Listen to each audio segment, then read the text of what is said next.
All right, let's get the show started. Hello, everyone. I'm Neil Barton from DB Visit, and we're excited to have you join us today. We've got an excellent session around high availability in the Postgres world. Really targeted for Oracle DBAs. Give you a chance to understand how Postgres handles this. Pretty critical capability for a lot of organizations. And before we get started, however, let's cover off a couple housekeeping items. Closed captions and translation services available. You can do that if you want to listen in another language. Click on the show captions below and choose the language of your choice. We also have a Q&A session that will answer usually at the end of the session, but if it's a good time, we'll probably do it during the session as well. Throw your questions in the Q&A box as we go, and we'll keep track of those and make sure we get those answered. And the recording will be provided by email. It takes a little bit of time because it's a fairly big recording, so it'll take us some time to download. So probably the next day or so, but we will get you a recording out in email, and then it'll be uploaded to YouTube. And today, we've got, like I said, an excellent session. We've got a really pretty full agenda here for this session. Availability, redundancy, clustering, warm standbys, hot standbys, understanding, and particularly if you're an Oracle DBA coming into Postgres world, right? Streaming versus logical replication, multi-node clusters, active-active, some pretty interesting stuff here that we'll cover off, and it should be extremely educational. A little bit about us, but DB Visit, we've been disaster recovery specialists here for 20 odd years. Started out doing Oracle, and now we do SQL Server and Postgres as well.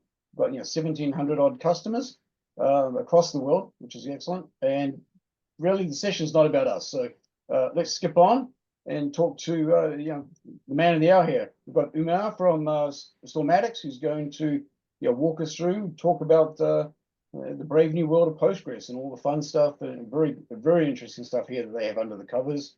And the Oracle DBAs, like I said, this will be very educational. You can come from the Oracle world and understand how Postgres tackles the same sorts of challenges around HA and DR. So with that, I'll hand it over to you, Umar. Thank you, and look forward to the show. Thank you very much, Neil. I'm gonna give a shot at sharing my screen in the first go. Let's see if that happens. Please let me know when you see it. Yep, we're good to go. Excellent. Well, thank you for that introduction, Neil. And hello, everyone, and welcome to the session. We are going to be talking about high availability in Postgres. And we're going to cover some basics about Postgres from the perspective of, well, you are Oracle DBAs. That's what I'm going to assume, that you're Oracle experts. And you know the concepts. It's just that things work slightly differently in Postgres as they do in Oracle. And we're going to talk about how to achieve high availability in Postgres because, well, for any mission critical database, availability is critically important. First off, let's just make sure that we establish that we get on the same page as to what high availability means. Essentially, it means that the database remains available and operational even if software fails or hardware fails. So imagine an entire data center goes down, network connections drop, there is a fire, there is an earthquake, the hardware crashes, the software crashes, whatever happens, high availability needs to be designed to remain operational in the face of that failure. You minimize downtime, and it is absolutely critical for any application that requires 24/7 uptime. High availability typically is measured in nines of availability. Let's take a moment to understand what these nines mean. A single 9 or 1 9 of availability essentially means 90% availability. That's what we have right here. So 1 9, you see a single line over here, that's 1 9 of availability. This allows for 10% downtime in a given year, and 10% downtime amounts to 36.53 days of downtime in a given year. If you go to 99%, that makes it 2 nines. And 2 nines mean now you go an order of magnitude higher in terms of availability. So you divide this number right here by 10 and you get by 3.65 days.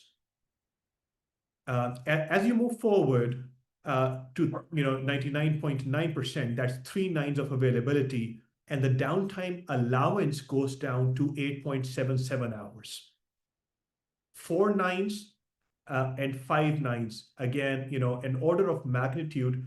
And with every order of magnitude, or with every 9 that you add in availability, the downtime restriction goes up by an order of magnitude till you reach 5 nines, 99.999%, and the allowance of downtime in a given year comes down to only 5.26 minutes. That's the total time allowed in an entire year. Now, these are very strict criteria. That's how high availability tends to be measured. And what you'll also notice is that there's no 100% over here. And that's primarily because, well, if somebody tells you that they have 100% availability, I'd like to have a conversation with them. I'd like to understand what magic they're spinning, because there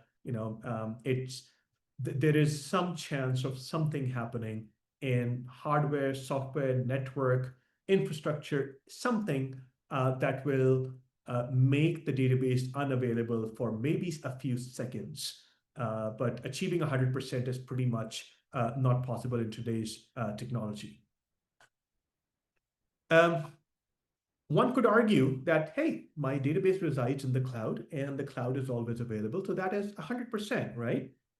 Well, you'd be wrong there as well, because here's an excerpt from how Amazon, and Amazon is the biggest cloud provider for database as a service offerings and and even infrastructure as a service offerings. What their SLA says is that they will use commercially reasonable efforts, and specifically for multi-availability zone database instances, to have an uptime that averages 3.5 nines. So this is where they kind of draw the line. It's 99.95%. And if the availability goes below this is when they start giving you service credit, which means that they guarantee that 3.5 nines, not beyond that. Now, what does 3.5 nines mean? It means 4.38 hours of downtime per year, which translates into 22 minutes of downtime per month. Now, that should be good enough for quite a few applications. It may not be good enough for some others. So what do you do when you need a higher uptime, when you're not, when you can't even go for 22 minutes of downtime per month? Well, you need to have redundancy, and redundancy is created through clustering. Now, what is clustering? And by the way, Neil, in case a question pops up, feel free to interrupt me and ask the question, because, well, it's okay as we go along to answer questions about a particular slide or a particular point that I'm making. Track the rules. Come on. Yeah, I think you made some good points about the AWS SLA there, Yep. right? A lot of people assume it's guaranteed, but it's not. So you've got to pay attention to the details, and before it comes back. And I think that there have been some famous outages as well. For Amazon, for some other cloud providers as well. And it happens. I mean, at the end of the day, it is infrastructure. It is machines and humans working together to provide the best possible service. But sometimes disaster strikes, and you have to be prepared for it. Right? So what does clustering mean? Well, that's when multiple database nodes come together to act as a single unit.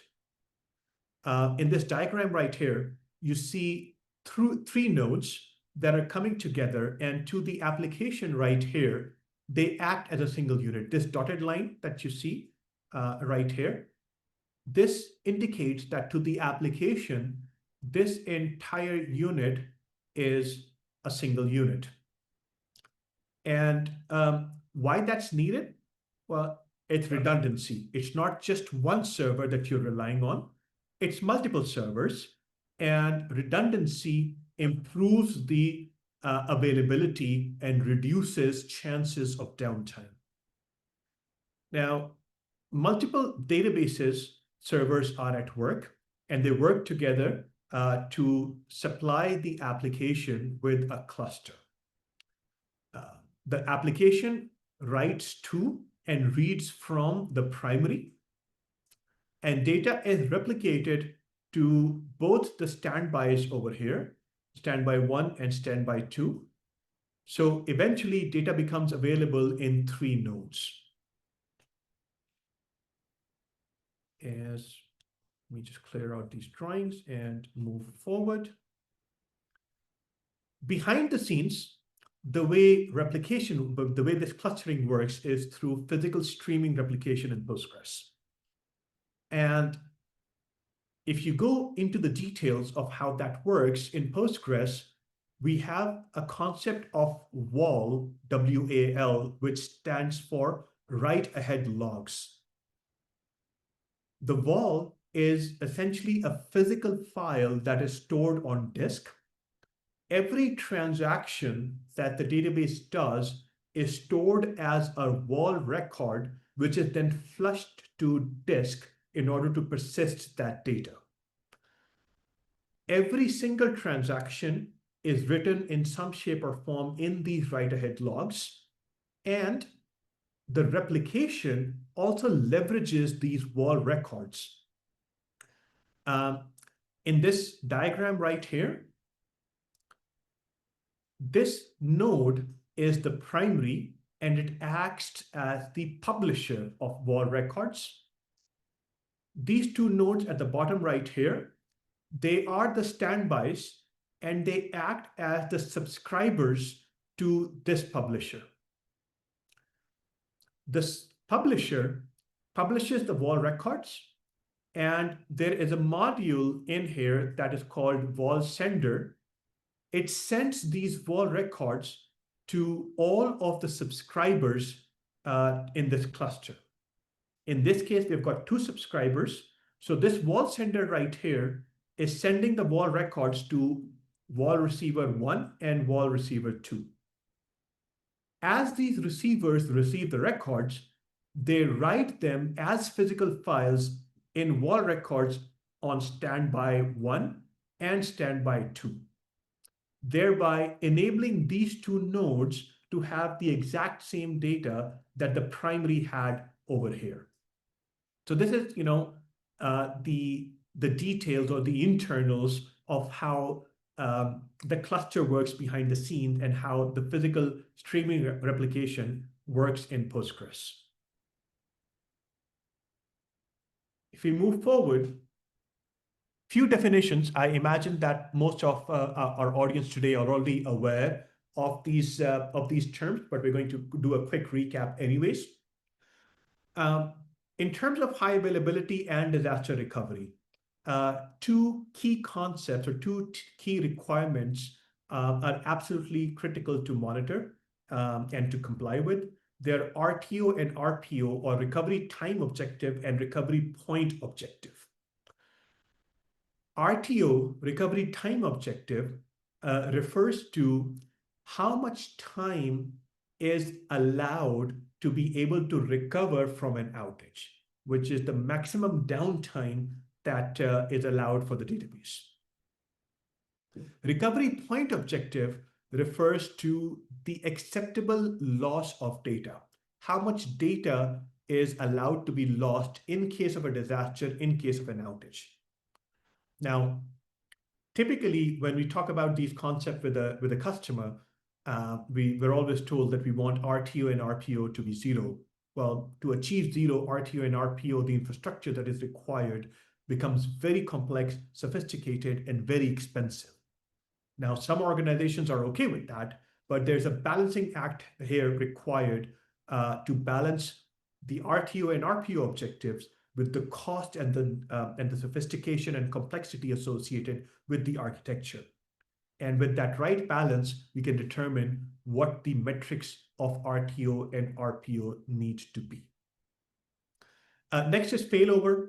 Failover is when in a cluster, a standby takes over the job of a primary. So, a primary goes down for some reason, and one of the standbys that is getting the replicated data from the primary takes over as the primary. This is usually an emergency. This is usually some kind of a disaster that strikes the primary, due to which the standby needs to take over. But it can also be planned, let's say for maintenance purposes, for something, for testing. And in that case, it's called a switchover. A switchover is the exact same process. It's just that it's a planned process. And we plan to have one of the standbys take over as the primary. Visual representation of what the failover looks like. You'll see over here in step 1 right here, you have the primary going down. You had the cluster set up. The standbys were taking data through replication. Primary goes down for some reason. In step 2 over here, we see that the primary is being removed from the cluster. Standby 1 takes over as the primary, and we have a new replication path established from what used to be standby 1 and what used to be standby 2. Now, standby 1 in step 3 over here has taken over as primary. It has become the primary. Standby 2 exists with the replication path set up, and we have a new standby in place to make sure that we have this 3-node cluster intact like the way it was designed to be. Now, this could be manual, this entire process, or it could be programmed to be fully automated. When it is automated, it's called auto-failover.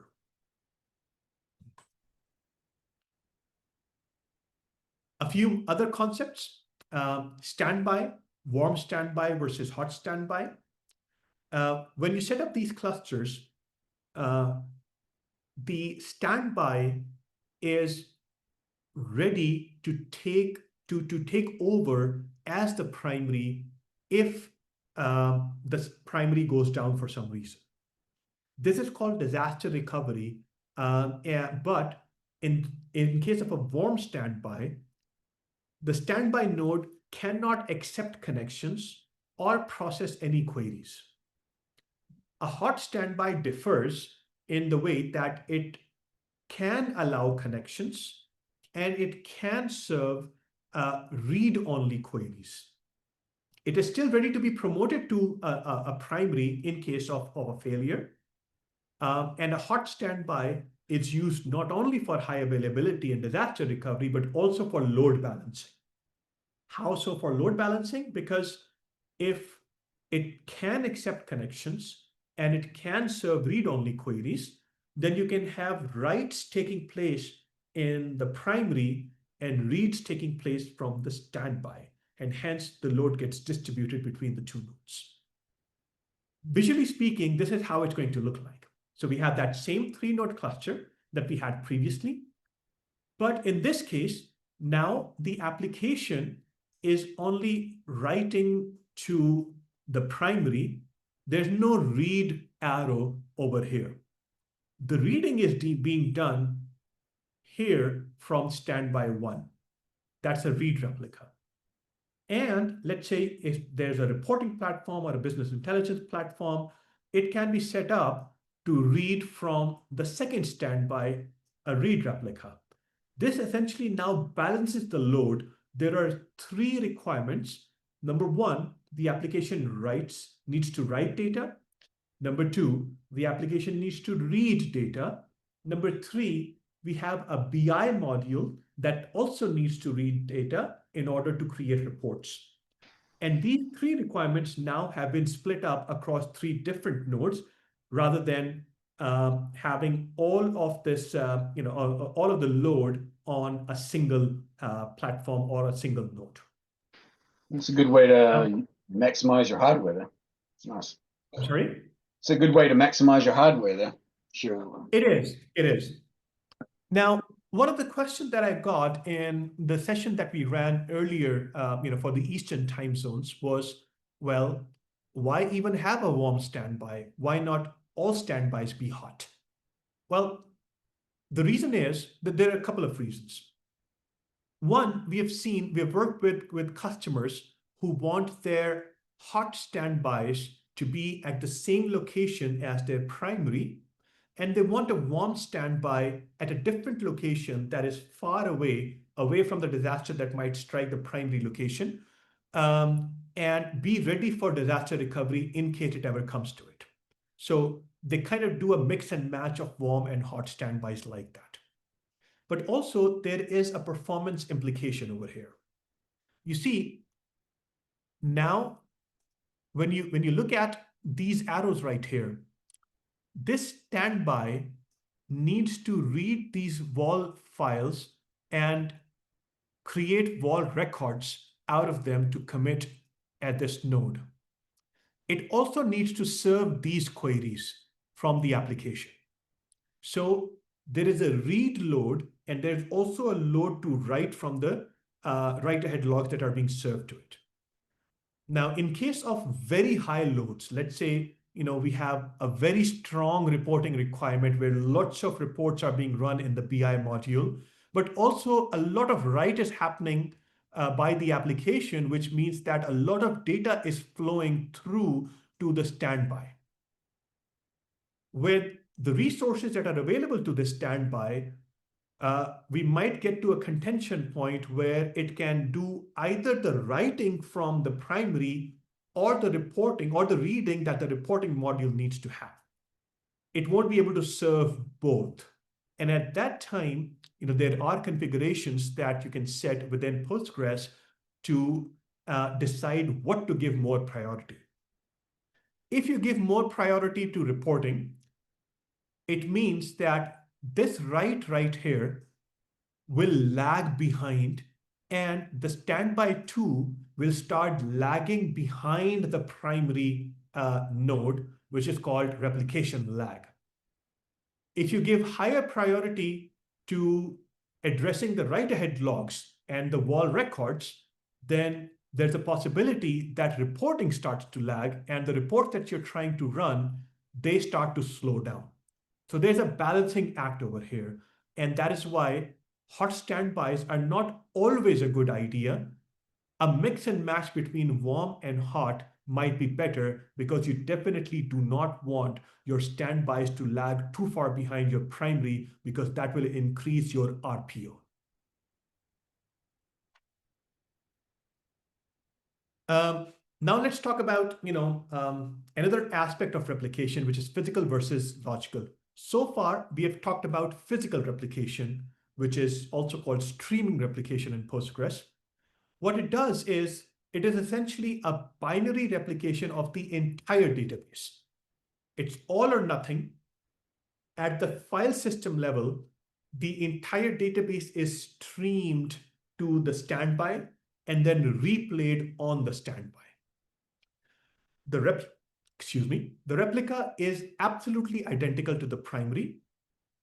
Even the version numbers of the Postgres instance on the primary and the replica cannot be different. They have to be the same. So essentially, it's an all or nothing kind of replication. It's fast. It's very suitable to high availability setups that we have seen so far. But there are some use cases that require something else as well, which is where logical replication comes in. Now, logical replication is not simply a binary replication of the entire database. Logical replication adds a bit of intelligence into how the write-ahead logs are read.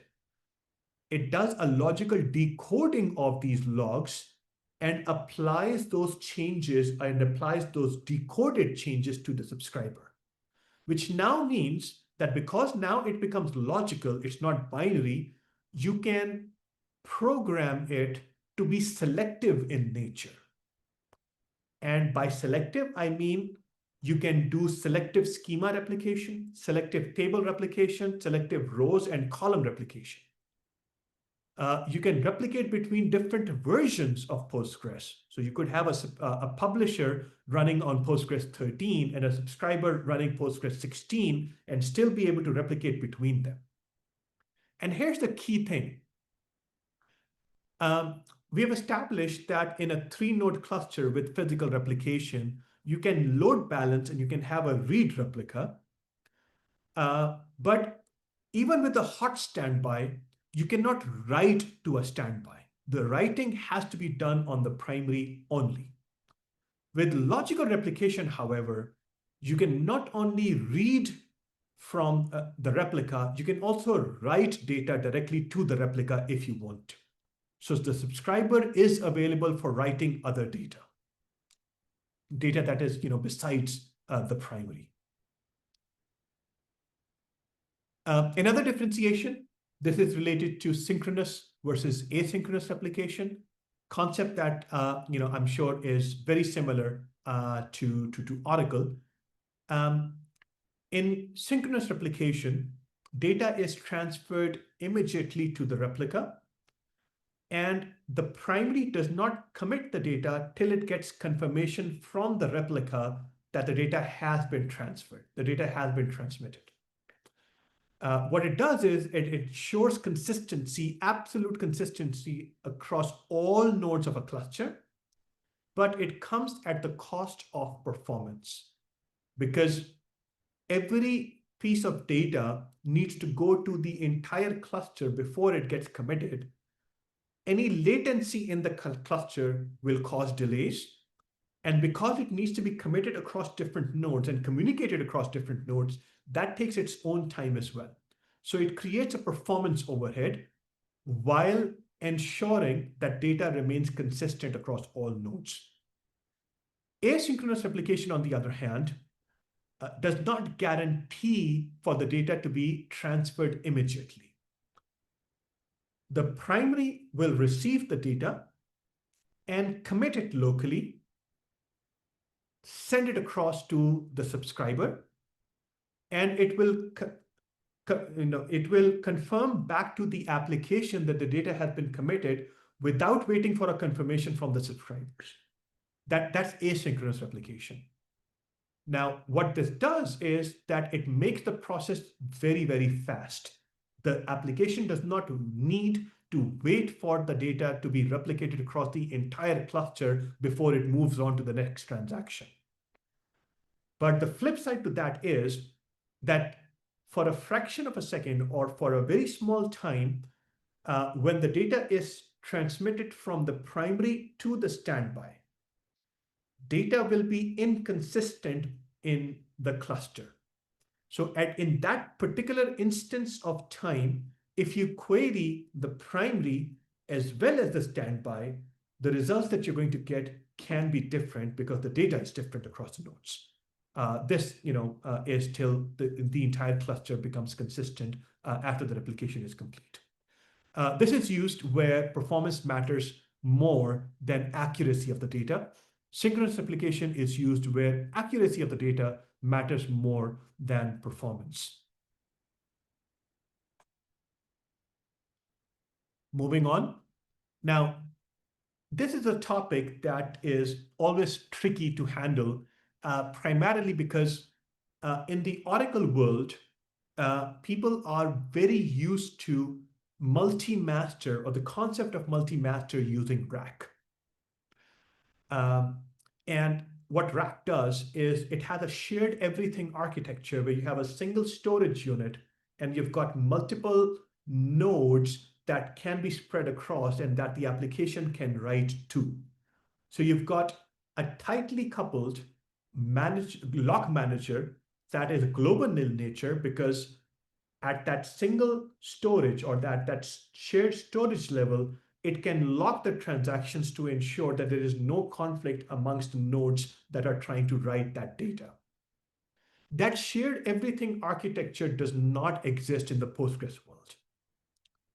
And the closest that you come to in the Postgres world for a multi-matcher or an active-active setup is what is called source-aware bidirectional replication. What that means is that you've got two or more nodes that are replicating data across to each other. So up till now, the diagrams that I've shown have been one-way replication where primary data from the primary is being replicated to data to the standby node.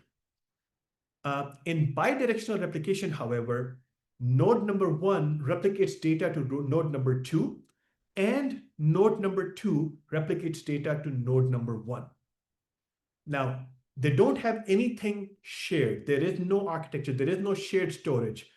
Each of these nodes is a complete database server on its own. It is not tightly coupled. There is no central control. The data is synced via replication.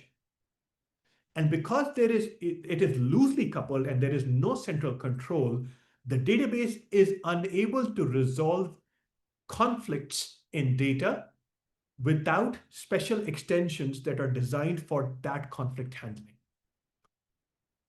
The thing that you get in return, however, is that you get the ability to distribute your cluster globally. You don't have to be close to the central storage to avoid latency. You can have globally distributed clusters that are replicating data. You can even apply geofencing for selective data replication so that you comply with regulatory regulations, you comply with privacy laws, etc. Visually speaking, this is how it looks like. You have the application that is talking to these three nodes, possibly in three different locations.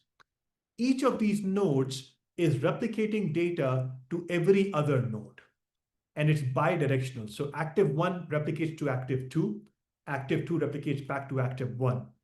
Any data that the application writes to active two gets replicated to active one, and any data that the application writes to active three gets replicated to active two. So you've got this bidirectional replication going on across all of the nodes. There's increased redundancy in this case that leads to higher availability levels. And in fact, the only way to achieve 5 nines of availability in Postgres is if you have active-active configuration like this. Conflict resolution, however, is not available in core. So if you're using open source Postgres without any extensions, without any special tooling, the application will need to be aware that it cannot cause a conflict in data across the nodes. As an example, if active one over here is for data from the Americas, active two is for data from EMEA, and active three is for data from APAC. The application needs to ensure that the data writing that it is doing on active one is for Americas only, in active two is for EMEA only, and in active three is for APAC only.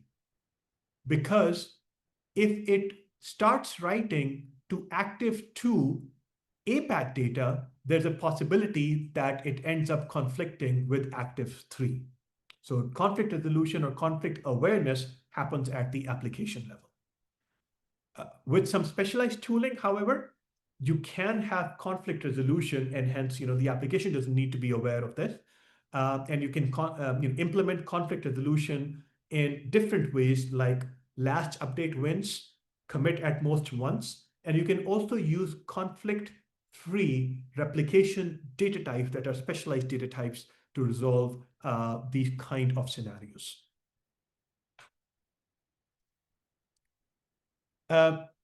This is sophisticated technology, and I always advocate for usage of tooling and automation to the extent possible, because when humans get involved, there is a chance of human error.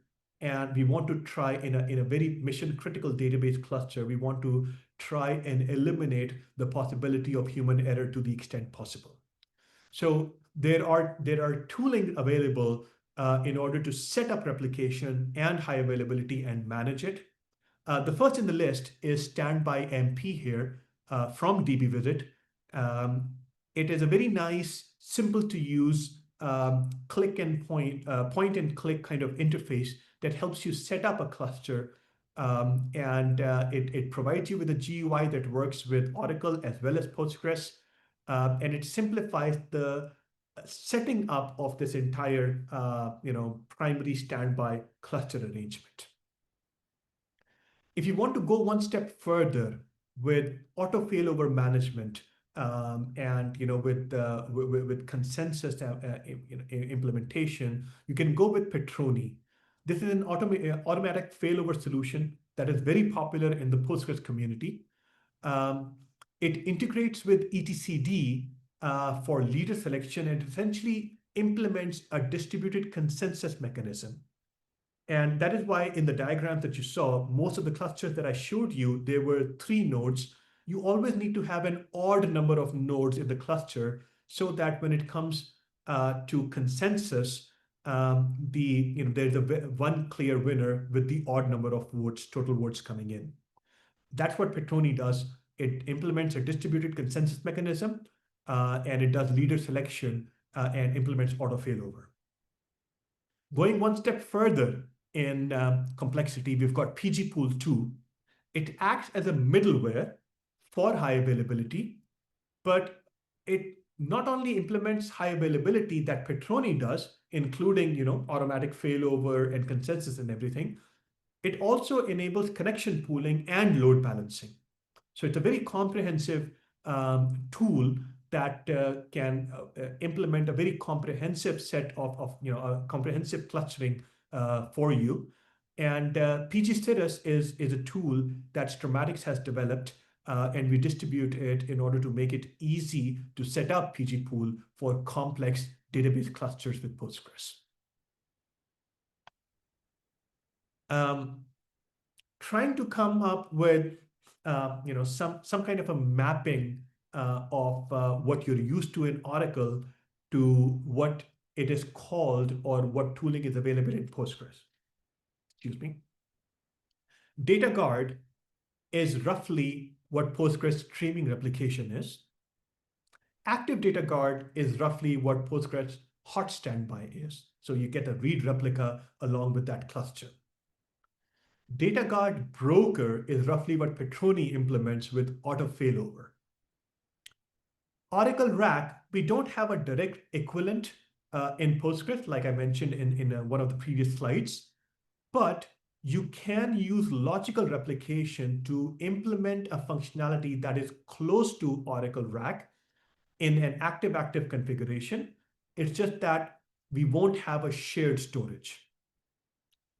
Golden Gate, again, is implemented using logical replication in Postgres, and you can get a very similar functionality in Postgres using that logical replication active-active. This is a QR code that this is actually the end of my presentation. This is a QR code. We are holding a one-day training session on Postgres that is specially designed for Oracle DBAs. This QR code, go ahead and scan it if you want to be a part of this training. It is exactly a week from today. It's a single day intensive crash course kind of a session where you will get instructor-led live hands-on training on Postgres if you want to cross-train yourself. And that's it. This QR code over here, this is my LinkedIn profile. Feel free to connect with me. I tend to be active there. I tend to be to be responsive if you have any questions. On X, I go by PG_Omer. You can follow me there as well. Again, I tend to be active and responsive if you want to reach out on X as well. Happy to take any questions that you might have. Excellent session there, much appreciated. We had one question just came in. Actually, one person posted, I think, 2 questions really. Let's start with the first one. Do you know if there is a solution for 2 or more leader nodes solution in Postgres? And is it logical to use such a solution? And then the second one is, while you think about that, have you heard about Stolon, Stolon, and how does it compare to Petroni if you have? Stolen. Yeah. Honestly, no, I don't think I have. That's the easier question to answer. Stolen. Maybe it's Slonic that the person is referring to, or I'm not sure if there's a typo in there. If there is, I request the person who asked this question. Yeah, it looks like it's Apache. It looks like it's an Apache 2 open source out on GitHub available.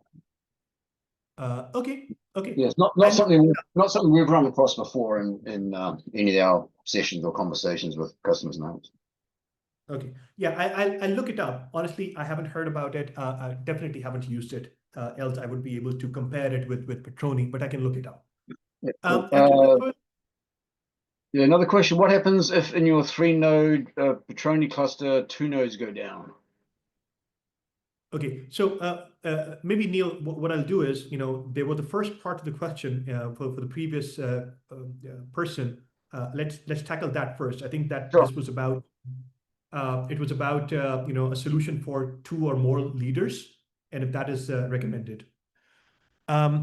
So I think that the active clustering that we spoke about is what you're referring to.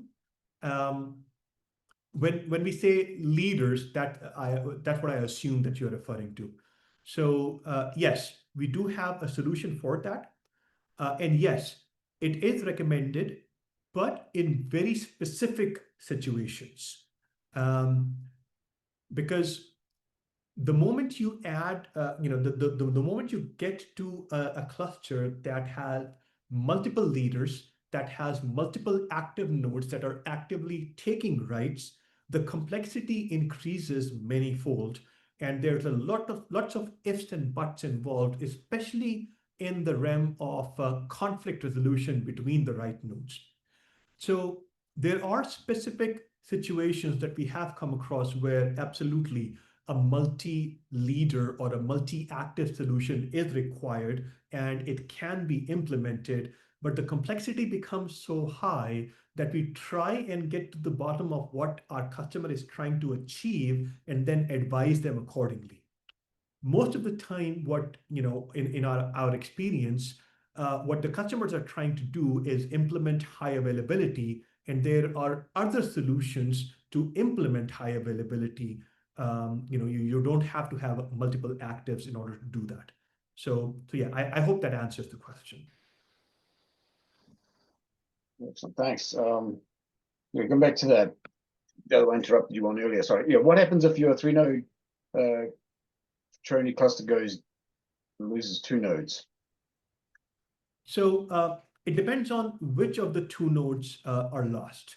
So if you've got one primary and 2 standbys, and both of the standbys are lost, then the application, the cluster is still functioning because it can continue talking to the primary and it serves all of the needs. Even if you've implemented load balancing, if you've got a smart tool like pgpool, it will be able to immediately detect that the standbys are gone down, and then it routes the read operations to the primary as well.